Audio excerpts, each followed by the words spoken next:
Hello friends, welcome to my YouTube channel. Today I would like to explain third method of water softening, that is ion exchange process. इस process में हम resinous material का use करते हैं और उस resinous material में या तो हम पॉजिटिव आयन या नेगेटिव आयंस को इंट्रोड्यूस करा करके उसको हम cation exchange resin and anion exchange resin में पहले उसको हम कन्वर्ट करते हैं, उसको प्रिपेयर करते हैं और फिर उस रेजिन का यूज हम हार्ड वाटर में जितने भी मेटल आयंस हैं, जितने भी कैटायंस हैं, एनायंस हैं, सारे कैटायंस और एनायंस का हम रिमूव करके वाटर को कंप्लीटली सॉफ्ट करते हैं। ये बेस्ट मेथड मानी जाती है क्योंकि इस मेथड में हम कैटायंस का भी रिमूव कर लेते हैं एंड एनायंस का भी रिमूव करते हैं। तो इस मेथड को समझने से पहले हम रेजिन्स जो भी हमारी जो पॉलीमेरिक बीड हम यूज कर रहे हैं, जो बेस यूज कर रहे हैं, पहले हम उसको समझेंगे। फिर उसमें हम किस तरीके से पॉजिटिव और नेगेटिव आयंस का रिमूवल के लिए कुछ ग्रुप्स को इंट्रोड्यूस कराएंगे।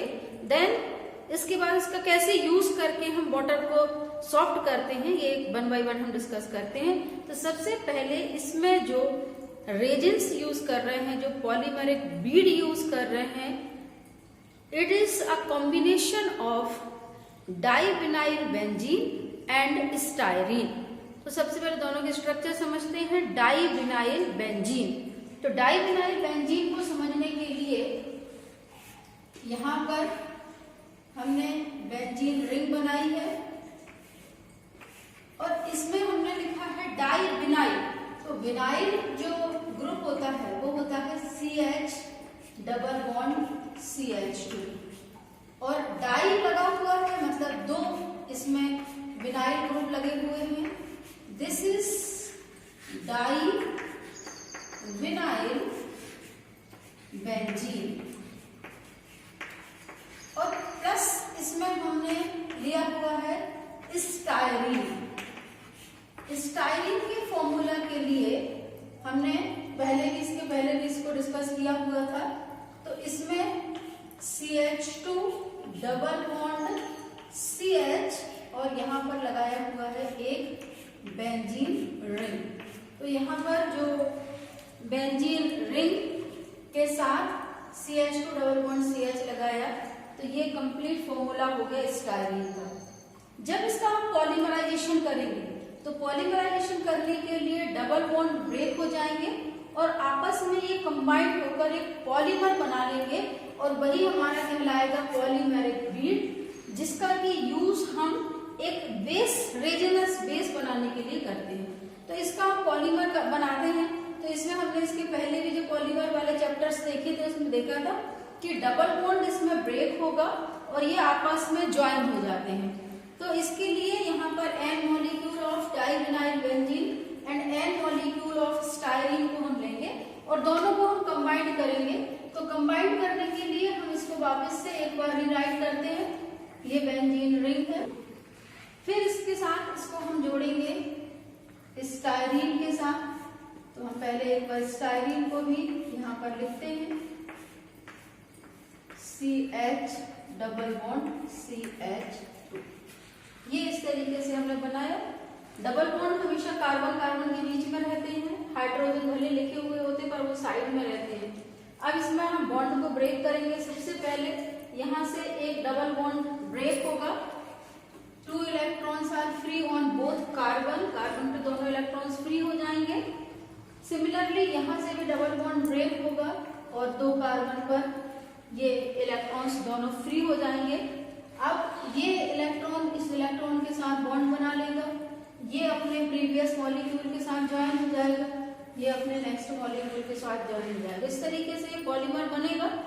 अब यहाँ पर ये जो आपको ये खाली जगह दिख रही है, यदि इस खाली जगह पर हम कार्बोक्सिलिक एसिड COOH या सल्फोनिक एसिड SO3H, यदि हम इनको रिप्लेस कर दे, मतलब इनको यहाँ पर रिप्लेस कर देते हैं COOH या SO3H के साथ, तो ये पूरा जो आपका पॉलीमेरिक बीड जो दिखाई दे रहा है, it is act as a cation exchanger. It is act as a cation exchanging resin, हम इसको अभी बोलेंगे कैटायन एक्सचेंजिंग रेजिन। और यदि इस COOH SO3H की जगह पर हम कुछ बेस के साथ इसको हम रिप्लेस कर दें, तो बेसिक मटेरियल हम लगा दें, और उसमें हम बेसिक मटेरियल में लगा सकते हैं quaternary ammonium hydroxide. This is quaternary ammonium hydroxide. इसमें OH माइनस आयन है, और यहाँ पर यदि हम इस तरीके से R3NOH के साथ यदि हम यहाँ पर इसको रिप्लेस करते हैं, तो ये पूरा जो आपका कंपाउंड है, ये पूरा पॉलीमर है, it is act as a anion exchanging resin. बस इतना हमने को ध्यान रखना है यहाँ पर कि पॉलीमेरिक बीड जो है वो तो हमारी सेम रहेगी, उसमें कहीं कोई चेंज नहीं आएगा, उसमें बेस जो है वो एक ही बार तैयार किया जाएगा। बस सिर्फ और सिर्फ हमको यहाँ पर ये जो ग्रुप हमने अलग अलग तरीके से रिप्लेस कराए हैं, यदि हमने R3NOH लगा दिया तो OH ग्रुप यहाँ पे प्रेजेंट है, जो मेटल आयन के जितने भी एनायंस हैं like chloride, sulphate, bicarbonate ion, उनके साथ ये एक्सचेंज हो जाएगा। तो चूंकि हम एनायंस के साथ एक्सचेंज करा रहे हैं, इस वजह से उसका नाम हमने बोल दिया एनायन एक्सचेंज रेजिन। और यदि हम यहाँ पर R3NOH की जगह पर COOH ग्रुप लगा देते हैं, तो इसमें क्या है H+ आयन, और ये H+ आयन जो है वो metal ion like calcium, magnesium, iron, जो भी पॉजिटिव वाले जो हैं उनके साथ वो एक्सचेंज होता है। तो इस वजह से उसी रेजिन को हम बोलने लगते हैं कैटायन एक्सचेंजिंग रेजिन। अब इसमें यहाँ पर ये जो हमने केमिकल फॉर्मूला इसका देखा हुआ है, अब इसके बाद हम एक फ्लो शीट बना करके इस प्रोसेस को पूरा समझते हैं कि ये किस तरीके से अपना वर्क करता है।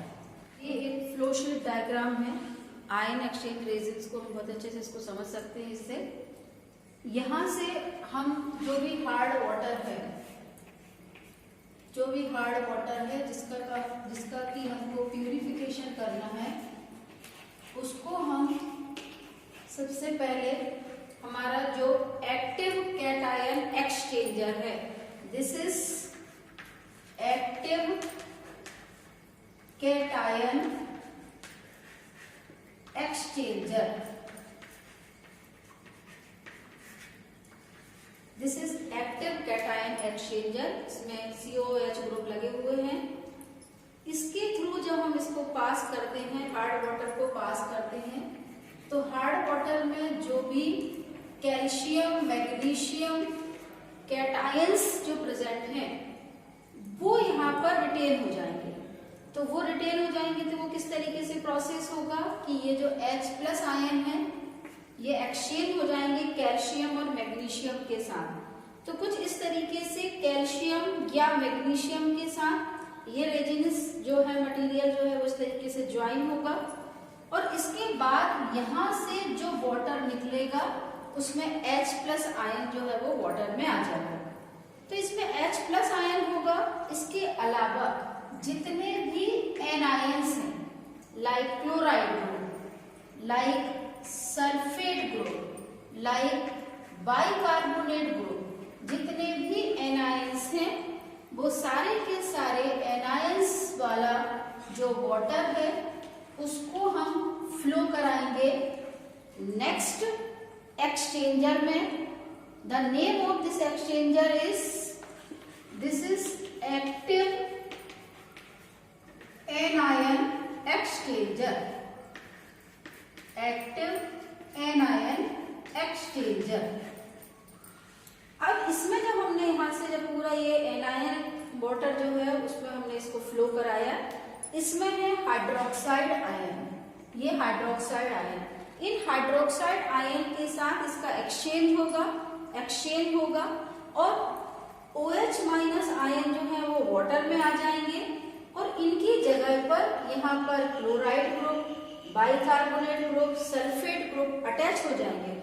तो OH ग्रुप यहाँ से बाहर आ गया और H प्लस आयन जो है वो यहाँ से बाहर आया था, तो यहाँ पर H प्लस और OH माइनस आयन ने मिलकर के वाटर बना दिया।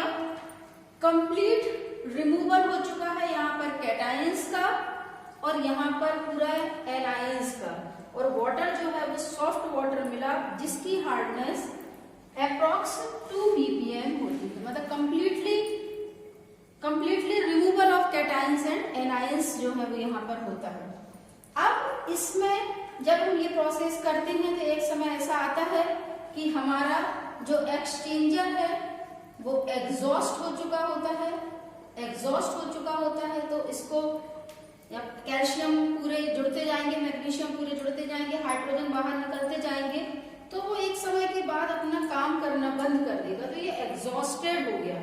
जब ये एग्जॉस्टेड हो जाता है तो इसका भी हम रीजनरेशन करते हैं। रीजनरेशन करने के लिए हमको ध्यान रखना है, चूंकि H प्लस के निकलने से ये एग्जॉस्ट हुआ है, मीन्स यदि हम H प्लस को इंट्रोड्यूस करा देंगे तो ये वापस से एक्टिव हो जाएगा। तो इसको रीजनरेशन करने के लिए हम ध्यान रखेंगे, हमको चूंकि H प्लस आयन चाहिए है, इस वजह से हम HCl के थ्रू इसको हम रीजनरेट करेंगे, और जब हम HCl के थ्रू रीजनरेट करेंगे तो ये वापस से रीजनरेट हो जाएगा और अपना वर्क पूरा कर लेगा। सिमिलरली यहाँ पर भी जब OH माइनस आयन सारे निकलते जाएंगे, ये भी एक समय के बाद एग्जॉस्ट हो जाएगा। इसके रीजनरेशन के लिए हमको OH माइनस आयन चाहिए है, इस वजह से हम यहाँ पर कोई भी बेस सिलेक्ट कर लेते हैं। हमने यहाँ पर सिलेक्ट किया है NaOH, और NaOH को जब हम इसमें से फ्लो कराते हैं तो वापस से क्लोराइड, बाइकार्बोनेट, सल्फेट आयंस बाहर निकल जाते हैं और OH माइनस आयन फिर से अटैच होकर के इस रेजिन्स को एक्टिव बनाते हैं। Now this is a diagram of ion exchange resin. सबसे फर्स्ट हम यहाँ पर देखते हैं कि दो ये कॉलम हमको दिखाई दे रहे हैं, जिसमें से ये जो कॉलम है दिस इज कैटायन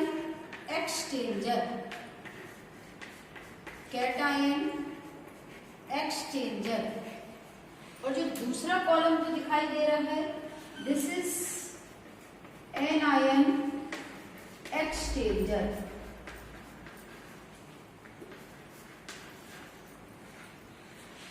इसमें हम इस एक्सचेंजर में दो लेयर लगाएंगे। जो फर्स्ट लेयर जिसको कि हम बेस बनाने के लिए यूज कर रहे हैं, इसमें हमने नीचे की तरफ दोनों एक्सचेंजर में जो नीचे वाली लेयर है इसको हम बोलेंगे ग्रेविल। रेत के बड़े बड़े पत्थर जो होते हैं उनका बेस बनाएंगे।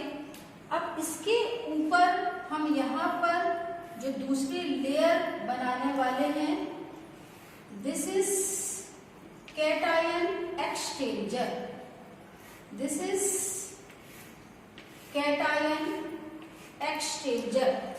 एक्सचेंजर की जो रेजिन है, कैटायन एक्सचेंजिंग रेजिन है, उसकी जो है वो यहाँ पर लेयर हमने बनाई हुई है। तो ये यहाँ पर कैटायन एक्सचेंजर है, और यहाँ पर जो हमने दूसरा कॉलम में हमने जो लगाया है इसके ऊपर हम यहाँ पर जो लेयर बनाएंगे वो बनाएंगे हम एनायन एक्सचेंजिंग रेजिन। यहाँ पर लगाएंगे cation exchanging resin, and this one is anion exchanging resin, और इस वजह से उसके नाम कैटायन एंड एनायन एक्सचेंजर जो है वो रखे गए हैं। अब इसमें स्टार्ट करते हैं इसकी वर्किंग। सबसे पहले हम हार्ड वाटर को जिसका कि हमको प्यूरिफिकेशन करना है, उसको हम सबसे पहले कैटायन एक्सचेंजर में एक स्प्रे करते हुए स्प्रिंकल जैसा वाटर को धीरे धीरे धीरे धीरे यहाँ से फ्लो कराएंगे।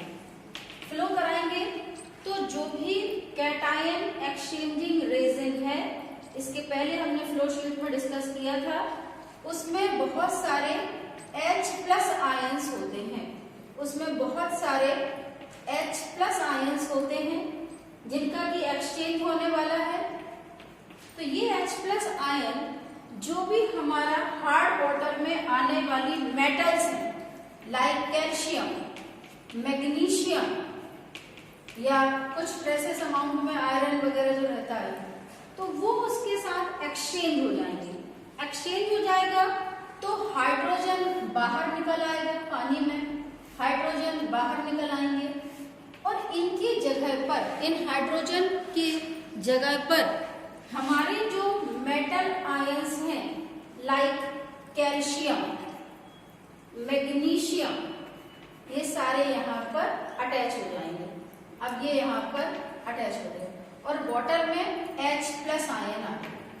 तो H+ आयन कैटायोनिक फॉर्म में, और इसके अलावा जो वाटर में एनायंस थे, एनायंस में सल्फेट आयंस हैं, क्लोराइड आयन है, बाइकार्बोनेट आयन है, ये सारे के सारे एनायंस अब इस वाटर को हम दूसरे एक्सचेंजर में भेजने वाले हैं, दैट इज एनायन एक्सचेंजर।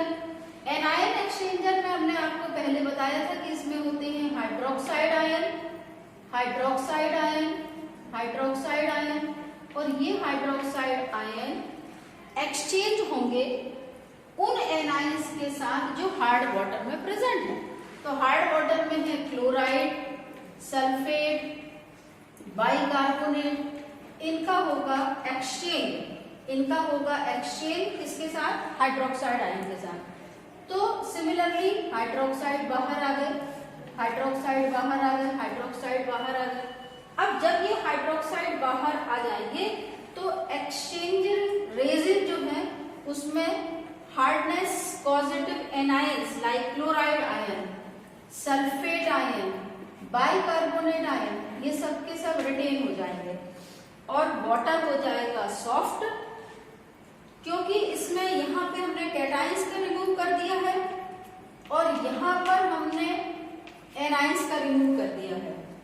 यहाँ से निकल रहा था H+ आयन, यहाँ से निकल रहे हैं OH- आयन। तो OH- आयन और H+ आयन दोनों मिलकर के वाटर बना लेंगे, H2O बना लेंगे और यहाँ से निकलेगा सॉफ्ट वाटर जिसका ppm अप्रॉक्स 2 ppm हम बोलते हैं, यानी बहुत ही ज्यादा purified deionised water, demineralised water हम इसको बोलते हैं यहाँ पर, और ये पूरा जो है यहाँ पर प्यूरिफिकेशन होता है। इतना होने के बाद इसमें फिर यही होता है कि रेजिन्स जो होते हैं, एक्सचेंजर्स जो होते हैं, वो एक समय के बाद एग्जॉस्ट हो जाते हैं। जब सारा का सारा H+ आयन निकल जाएगा तो एक्सचेंज होने के लिए अब वहां पर अवेलेबल नहीं है, उसको रीजनरेट करने के लिए हम यहाँ पर HCl का सॉल्यूशन बनाते हैं। HCl के सॉल्यूशन को जब हमको रीजनरेशन करना है तो ये पूरी जो वाटर वगैरह क्लीनिंग की प्रोसेस को हमको रोकना पड़ता है, सिर्फ रीजनरेशन ऑफ रेजिन्स हम करेंगे। तो यहाँ पर H+ आयन को यहाँ से हम फ्लो कराएंगे और फ्लो कराने के बाद जितने भी जो H+ आयंस, जो पूरे के पूरे H+ आयंस जो हैं जो रिप्लेस हो गए थे, अब वो वापस से यहाँ पर फिर से यहाँ पर अटैच हो जाएंगे, क्योंकि हम यहाँ से बहुत सारे HCl भेज रहे हैं, HCl भेज रहे हैं, उसमें बहुत सारे H+ आयन हैं। ये H+ आयंस यहाँ पर लग जाएंगे और लग करके ये रेजिन्स को वापस से रीजनरेट कर देंगे। तो यहाँ पर जब क्लीनिंग होती है उस कंडीशन में ये सारे कनेक्शंस को हम खोल करके और सिर्फ क्लीनिंग का काम जो है वो यहाँ पर करते हैं। अब ऐसे ही हमको एनायन एक्सचेंज रेजिन को रीजनरेट करना है, उसको हम करेंगे NaOH के साथ। यहाँ पर NaOH का सॉल्यूशन हमने लिया हुआ है और NaOH का सॉल्यूशन जब हम यहाँ से पंप के थ्रू यहाँ ला करके मतलब धीरे धीरे यहाँ से करेंगे तो फिर से वापस से इसमें OH माइनस आयंस अटैच हो जाएंगे और हमारा जो रेजिन है वो फिर से वर्क करने लगेगा। तो ये इस तरीके की पूरी प्रोसेस है। इसमें कैटायन एक्सचेंजिंग और एनायन एक्सचेंजिंग रेजिन्स का यूज करके हम वाटर को कंप्लीटली डीमिनरलाइज कर रहे हैं, डीआयोनाइज्ड कर रहे हैं और एक बेस्ट क्वालिटी का मेथड, बेस्ट क्वालिटी का वाटर जो है वो यहाँ पर हमको मिलता है। तो ये बेस्ट मेथड मानी जाती है वाटर सॉफ्टनिंग की। इसके एडवांटेजेस एंड डिसएडवांटेजेस को जल्दी से देखते हैं। इसमें cations and anions both are removed. पहला सबसे बड़ा advantage, water quality range is 0 to 2, मतलब लगभग 100% प्योर ही मानते हैं इसको। नो स्लज फॉर्मेशन, कोई स्लज का फॉर्मेशन नहीं होता। लेस स्किल्ड इज नीडेड, कोई कैलकुलेशन इसमें जरूरत नहीं होता है, तो ज्यादा सुपरविजन की जरूरत इसमें नहीं होती है। कुछ डिसएडवांटेजेस भी हैं। सबसे पहले चीज तो ये मेथड बहुत एक्सपेंसिव है, क्योंकि इसमें दोनों प्रकार के रेजिन्स लगते हैं तो एक्सपेंसिव ज्यादा हो जाती है, ये कॉस्ट वाइज बहुत महंगा हो जाता है।